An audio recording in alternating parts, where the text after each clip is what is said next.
मैं विद्यानंद कुमार, सहायक प्राध्यापक भूगोल विभाग, नारायण महाविद्यालय, गुड़िया कोठी, सिवान। आज के इस ऑनलाइन क्लास में आप सभी विद्यार्थियों का मैं स्वागत करता हूं और उम्मीद करता हूं कि आज का यह ऑनलाइन क्लास आपके लिए लाभदायक होगा। मित्रों, आज मैं आपके लिए बीए पार्ट 1 ज्योग्राफी ऑनर्स का पेपर फर्स्ट जो भौतिक भूगोल है यानी फिजिकल ज्योग्राफी, उसका यूनिट 4 से एक टॉपिक लेकर के आया हूँ। टॉपिक है वायुमंडल का संगठन, कंपोजिशन ऑफ द एटमॉस्फेयर। जो आपकी परीक्षा में प्रश्न पूछा जाता है वो पूछा जाता है। वायुमंडल से संबंधित दो तरह का प्रश्न होता है। एक हो सकता है कि वायुमंडल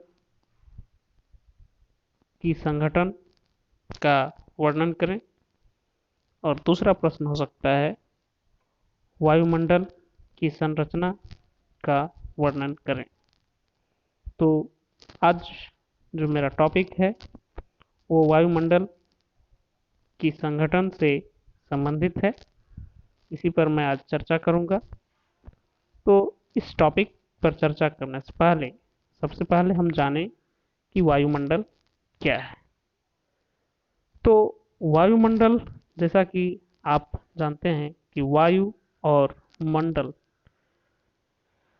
दो शब्द से मिलकर के यहाँ बना हुआ है। तो ये इसके मंडल मतलब बड़ा क्षेत्र, एरिया, और वायु का विस्तृत क्षेत्र से है, इसका शाब्दिक अर्थ कहेंगे तो। लेकिन जब इसका थोड़ा सा और हम विस्तृत रूप में जाएं तो पृथ्वी को चारों ओर से घेरे हुए वायु के विस्तृत फैलाव को वायुमंडल कहते हैं। और यह वायुमंडल जो है पृथ्वी के गुरुत्वाकर्षण के कारण इसका एक अभिन्न अंग बना हुआ है। जीवित रहने के लिए किसी भी ग्रह पर जो है वह वायुमंडल का होना बहुत ही जरूरी है। वायु सभी जीवों के लिए आवश्यक है। मनुष्य जैसे जीव, कुछ जीव बिना भोजन पानी के लिए कुछ समय तक जीवित रह सकते हैं, लेकिन सांस लेने के लिए बिना कुछ मिनट भी जीवित रहना संभव नहीं है। वायुमंडल जो है, इसकी वायु रंगहीन, गंधहीन, स्वादहीन होता है। इसकी उपस्थिति का आभास हमें तब होता है जब पवन चलती है। वायुमंडल का 99% भाग भूपृष्ठ से 32 किलोमीटर की ऊंचाई तक ही सीमित है और गुरुत्वाकर्षण बल द्वारा पृथ्वी से सटा हुआ है। तो यहाँ यह अब जानना आवश्यक है, यदि पृथ्वी पर गुरुत्वाकर्षण नहीं होता तो पृथ्वी का अपना वायुमंडल भी नहीं होता। अब आइए वायुमंडल का संगठन के बारे में चर्चा करें। जब हम वायुमंडल के संगठन की चर्चा करते हैं तो वायु में मिलने वाले अलग अलग गैसें, धूल के कण, धुआं इत्यादि को इसमें हम शामिल करते हैं। तो वायुमंडल जो है वह कई गैसों का मिश्रण है। गैसों के अतिरिक्त वायुमंडल में जलवाष्प तथा धूल के कण भी उपस्थित हैं। अब पहले हम गैस के बारे में चर्चा करें तो वायुमंडल में विभिन्न प्रकार की गैसें हैं, जिनमें नाइट्रोजन की मात्रा सबसे अधिक है। यह समूचे वायुमंडल के आयतन का 78.08% भाग है। दूसरे स्थान पर यदि देखें तो ऑक्सीजन गैस है, जो वायुमंडल के 20.94 आयतन में फैली हुई है। इस प्रकार नाइट्रोजन एवं ऑक्सीजन मिलकर वायुमंडल का 99% 99% आयतन घेरे हुए है। वायुमंडल की जो शुष्क वायु में विभिन्न गैसों का प्रतिशत है उसको हम तालिका से अच्छी प्रकार से समझ सकते हैं। तो इस तालिका के हिसाब से यदि हम देखें तो आयतन के अनुसार उसका प्रतिशत दिया हुआ है और अलग अलग गैसों का जो घटक है वह कितनी मात्रा में वायुमंडल में मिलता है, इसको हम तालिका से भली भांति समझ सकते हैं। तो इसमें सबसे पहला जो गैस है वह है नाइट्रोजन N2 और इसका जो प्रतिशत है आयतन के अनुसार वह है 78.08%। दूसरा है ऑक्सीजन O2 और इसका जो आयतन के अनुसार प्रतिशत है 20.94%। इसके बाद आता है आर्गन AR, यह है 0.93%। इसके बाद आता है कार्बन डाइऑक्साइड CO2 और यह है 0.03%। फिर आता है नियोन Ne, यह है 0.0018%। इसके बाद आता है हीलियम He और इसका परसेंट है 0.0005 ये परसेंट। इसके बाद आता है ओजोन O3 0.00006%। इसके बाद आता है हाइड्रोजन H, इसका परसेंटेज है 0.00005%। फिर इसके बाद आता है मीथेन CH4, तो यह बहुत थोड़ी सी मात्रा में है। फिर उसी तरह से आता है क्रिप्टन Kr, यह भी बहुत हल्की मात्रा में है। फिर आता है जेनन, यह भी बहुत ही अल्प मात्रा में है।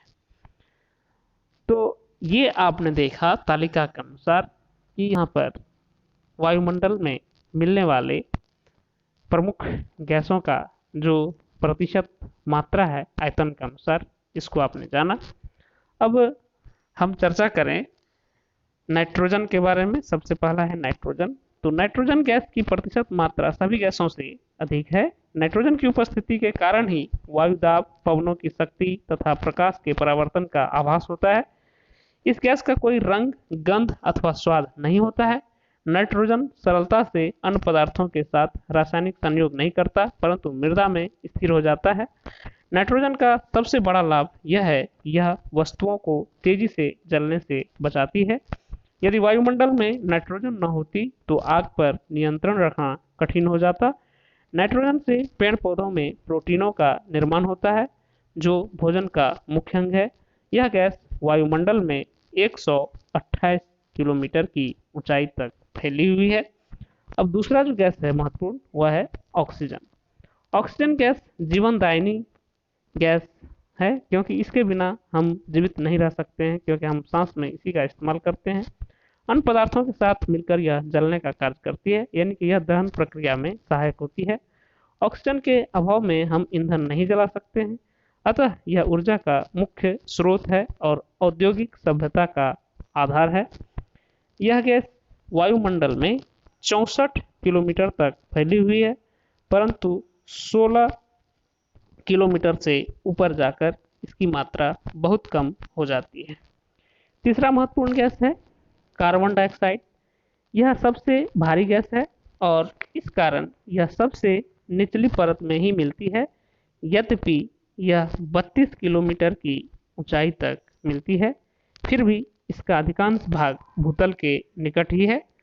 वायुमंडल में केवल 0.03% होते हुए भी कार्बन डाइऑक्साइड महत्वपूर्ण गैस है, क्योंकि यह पेड़ पौधों के लिए आवश्यक है, क्योंकि इसी से पेड़ पौधे प्रकाश संश्लेषण की क्रिया करते हैं। यह गैस सूर्य से आने वाली विकिरण के लिए पारगम्य तथा पृथ्वी से परावर्तित होकर जाने वाली विकिरण के लिए अपारगम्य होते हैं। अतः यह कांच घर ग्रीन हाउस प्रभाव के लिए उत्तरदायी गैस है और वायुमंडल की निचली परत को गर्म रखती है। वायुमंडल में कार्बन डाइऑक्साइड की मात्रा तीव्र गति से बढ़ रही है, जो जैव ईंधन, कोयला, खनिज तेल के अधिकाधिक प्रयोग का परिणाम है। इससे वायुमंडल का तापमान तीव्र गति से बढ़ रहा है। अब चौथा जो मेरा महत्वपूर्ण गैस है वह है हाइड्रोजन। यह सबसे हल्की गैस है जो सभी गैसों के ऊपर लगभग 1100 किलोमीटर की ऊंचाई तक मिलती है। पांचवा जो हमारा गैस है महत्वपूर्ण वह है ओजोन गैस। यह गैस ऑक्सीजन का ही एक विशेष रूप है। यह वायुमंडल में अधिक ऊंचाई पर ही अति न्यून मात्रा में मिलती है। यह 20 से 25 किलोमीटर की ऊंचाई तक केंद्रित है। यह सूर्य से आने वाली तेज परावैंगनी विकिरण, अल्ट्रावायलेंट रेडिएशंस के कुछ अंश को अवशोषित कर लेती है और हमारे लिए सुरक्षा कवच का कार्य करती है। वायुमंडल में ओजोन गैस की मात्रा में कमी होने से सूर्य की परावैंगनी विकिरण अधिक मात्रा में पृथ्वी पर पहुंचकर कैंसर एवं चर्म रोग जैसी भयानक बीमारियां फैला सकती है। तो ये अब आपने जाना जो महत्वपूर्ण गैस था उसके बारे में मैं आपको चर्चा किया। अब जो वायुमंडल में गैसों के अलावे मिलने वाले जो तत्व हैं वो है जलवाष्प। तो जलवाष्प जो है इसके बारे में जाने, वाटर वेपर। अभी तक हम केवल शुष्क वायु में मिलने वाले विभिन्न गैसों की मात्रा और उनके महत्व के बारे में जान रहे थे, परंतु इन सभी गैसों से भी जो है अधिक महत्वपूर्ण वायुमंडल में उपस्थित जलवाष्प होते हैं, जो हमारी जलवायु को सबसे अधिक प्रभावित करते हैं। वायुमंडल में जलवाष्प की औसत मात्रा 2% है। अति आर्द्र जलवायु की स्थिति में भी आयतन के हिसाब से 4% से अधिक जलवाष्प नहीं होता है, परंतु अति शुष्क वायु में भी थोड़ा बहुत जलवाष्प अवश्य होता है। ऊंचाई के साथ जलवाष्प की मात्रा कम होती जाती है। वास्तव में वायुमंडल में उपस्थित कुल जलवाष्प का लगभग आधा भाग 2000 मीटर की ऊंचाई तक ही सीमित है। लगभग 90% भाग वायुमंडल में 6 किलोमीटर से नीचे रहता है। जलवाष्प सूर्य से आने वाली सूर्यातप के कुछ भाग को अवशोषित कर लेता है तथा पृथ्वी द्वारा विकिरित ऊष्मा को संजोए रखता है। इस प्रकार यह एक कंबल का काम करता है, जिससे पृथ्वी न तो अत्यधिक गर्म और न ही अत्यधिक ठंडी हो सकती है। जलवाष्प के संघनन से वृष्टि होती है। अब हम जानेंगे धूल के कण के बारे में। तो डस्ट पार्टिकल्स वायुमंडल में वायु की गति के कारण सूक्ष्म धूल के कण उड़ते रहते हैं। ये धूल के कण विभिन्न स्रोतों से प्राप्त होते हैं। इनमें सूक्ष्म मिट्टी, धूल, समुद्री नमक, धुएं की कालिख, राख तथा उल्कापात के कण सम्मिलित होते हैं। धूल कण प्रायः वायुमंडल की निचली परतों में ही रहते हैं। ये धूल कण हमारे जीवन के लिए बहुत ही उपयोगी होते हैं। इनमें अधिकांश आर्द्रता ग्राही हाइग्रोस्कोपिक न्यूक्लियाई बन जाते हैं, जिन पर वायुमंडलीय जलवाष्प का संघनन होता है। इस प्रक्रिया से बादल बनते हैं और वर्षा होती है। धूल कण सूर्यातप को रोकने तथा उसे परावर्तित करने का कार्य भी करते हैं। ये सूर्योदय तथा सूर्यास्त के समय आकाश में लाल और नारंगी रंग की छटाओं का निर्माण करते हैं। सूर्योदय तथा सूर्यास्त के समय आकाश में इस प्रकार छाई लाली को प्रभात डॉन DAWN डॉन तथा गोधूली बेला ट्विलिट TWILIGHT कहते हैं। इनसे धुंध तथा कोहरा भी बनते हैं। आकाश का नीला रंग धूल के कणों के कारण ही दिखाई देता है। तो आज आपने जाना कि वायुमंडल के संगठन में कि सबसे पहले वायुमंडल क्या है, फिर आपने जाना कि वायुमंडल हमारे लिए किस तरह से महत्वपूर्ण है, और फिर आपने जाना कि वायुमंडल में किन किन गैसों की जो है वो प्रधानता है और वह गैस हमारे लिए किस तरह से महत्वपूर्ण है। फिर इसी में आपने जाना कि वायुमंडल में जलवाष्प भी मौजूद हैं और धूल के कण भी मौजूद हैं, और जलवाष्प किस तरह से हमारे लिए महत्वपूर्ण है और धूल के कण भी हमारे लिए किस तरह से उपयोगी है। तो मित्रों, मेरे विद्यार्थियों, आप इस टॉपिक को भली भांति समझ लिया होगा और मैं उम्मीद करता हूँ कि आप इसका एक नोट्स तैयार कर लेंगे और अपना अध्ययन करेंगे, स्वाध्याय करते रहेंगे। कोई आपको समस्या होगी तो आप फिर मुझसे पूछेंगे, मैं आपसे फिर उस संशय को दूर करने के लिए डिस्कशन करूँगा। मिलता हूँ फिर एक नया टॉपिक लेकर के, तब तक के लिए धन्यवाद।